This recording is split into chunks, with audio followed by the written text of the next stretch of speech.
এক নারীর ঘরটা আপনাদেরকে শোনাই। সে লিখছে যে আমি পর্দা করি, আমি নামাজ করি, আমি কোরআন তেলাওয়াত করি, কিন্তু আমার একটা খারাপ অভ্যাস আছে। সেটা হচ্ছে আমি যখন রাতে ঘুমাতে যাই তখন আমি কানের মধ্যে হেডফোন দিয়ে লাউড স্পিকার দিয়ে গান শুনতে শুনতে ঘুমাই, সকালবেলা সেটাকে বন্ধ করে ফেলি। তো হঠাৎ করে আমি দেখতে পেলাম একদিন আমার সামনে স্বপ্নে একজন সাদা কাপড় পরিহিত একজন ব্যক্তি আমার পাশে আসলেন এবং আমি তার উচ্চতা মাপতে শুরু করলাম। আমি তার উচ্চতা মাপতে পারলাম না। তার চোখগুলো ছিল কালো বর্ণের এবং তার চুলগুলো অনেক বিশ্রী ঘন আকৃতির ছিল। আমি তাকে দেখে অনেক ভয় খেয়ে যাই, অনেক হতাশ হয়ে যায় এবং সে আমাকে বলতেছিল তোমার সময় শেষ, এখন তোমাকে ফিরতে হবে তোমার রবের দিকে, যে রব তোমাকে সৃষ্টি করছেন এবং তোমাকে দুনিয়ার মধ্যে পাঠিয়েছিলেন তোমাকে পরীক্ষা নেওয়ার জন্য। সেই রবের কাছে তোমাকে ফিরতে হবে। তো হঠাৎ করে আমার ঘুম ভেঙে যায়। আমি চারিদিকে তাকিয়ে দেখি অন্ধকার অন্ধকার। আমি ঘরের লাইট জ্বালিয়ে দিলাম। লাইট জ্বালিয়ে দেওয়ার পর আমি কিছুক্ষণ বসে বসে ভাবলাম যে এই বিষয়টা, এই ঘটনাটা আমার সঙ্গে কেন ঘটলো বা এটা কিভাবে সম্ভব। সে ভাবতে ভাবতে এক পর্যায়ে বুঝতে পারলো যে আমার আল্লাহ পাক রব্বুল আলামিন আমাকে আর একটা চান্স দিছে। এই চান্সটা যদি আমি মিস করে ফেলি তো আর আমার বাঁচার কোনো সুযোগ নাই।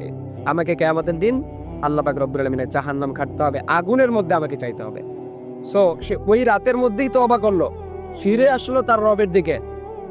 এখন আপনি ভাবতেছেন সে যে প্রতিদিন গান ছেড়ে দিয়ে ঘুমাইতো, আল্লাহ কি তার তওবা কবুল করে নাই? অবভিয়াসলি কবুল করছে। আল্লাহ পাক রব্বুল আলামিন শুধু অপেক্ষা করে থাকেন এবং প্রথম আসমানে এসে ডাকতে থাকেন, আলামিন মুস্তাগফিরিন ফাগফিরলা, তোমার ক্ষমার প্রয়োজন বান্দা, আসো, ফাগফিরলা, আমি তোমাকে ক্ষমা করে দিব। তোমার রিজিকের প্রয়োজন, আলামিন মুস্তারজিকিন ফারজুকা, তোমার রিজিকের প্রয়োজন, আসো, আমি তোমাকে রিজিক দান করব। তোমার কিসের প্রয়োজন? তুমি এমপির কাছে, মন্ত্রীর কাছে, তাদের কাছে শেয়ার করার আগে আগে আমি রব্বে কারিমের কাছে শেয়ার করে তো দেখো যে আমি তোমার এই অজুহাতটাকে পূরণ করি কিনা, আমি তোমার এই দরকারটাকে পূরণ করি কিনা। সুতরাং আমাদের প্রত্যেকটা জিনিস খেয়াল রাখতে হবে। এখন আপনি চিন্তা করেন সেই জায়গায় যদি আপনি থাকতেন, প্রতিদিন গান ছেড়ে দিয়ে ঘুমাইতেন। এরকম অনেক যুবক আছে, অনেক মেয়ে আছে, অনেক নারী আছে যারা এরকম কাজ করে, গান ছেড়ে দিয়ে ঘুমায়।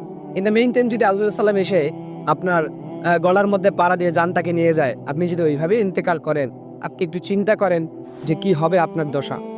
ফেরেশতারা এসে আপনাকে দেখবে যে একটা বেহাল অশ্লীল অবস্থা আপনার মৃত্যুবরণ হয়েছে। সুতরাং একে জিজ্ঞাসা করে কি হবে, একে প্রশ্ন করে কি হবে, মান রব্বুকা ওয়া মা দীনুকা ওয়া মা নাবিয়্যুকা, এর উত্তর তো এটাই হবে, লা আদরি লা আদরি, আল্লাহ আমি কিছুই জানি না। হাদিসের মধ্যে আসছে যখন মানুষেরা অশ্লীল কাজ করে ইন্তেকাল করবে, তখন তাদেরকে যখন জিজ্ঞাসা করা হবে মান রব্বুকা ওয়া মা দীনুকা ওয়া মা নাবিয়্যুকা, রাসূল সাল্লাল্লাহু আলাইহি ওয়াসাল্লামের পিকচার দেখানো হবে যেটাকে, এই ব্যক্তিটাকে চিনো, তখন তারা বলবে হায় হায় লা আদরি লা আদরি, আমি কিছুই জানি না, আমি কিছুই জানি না।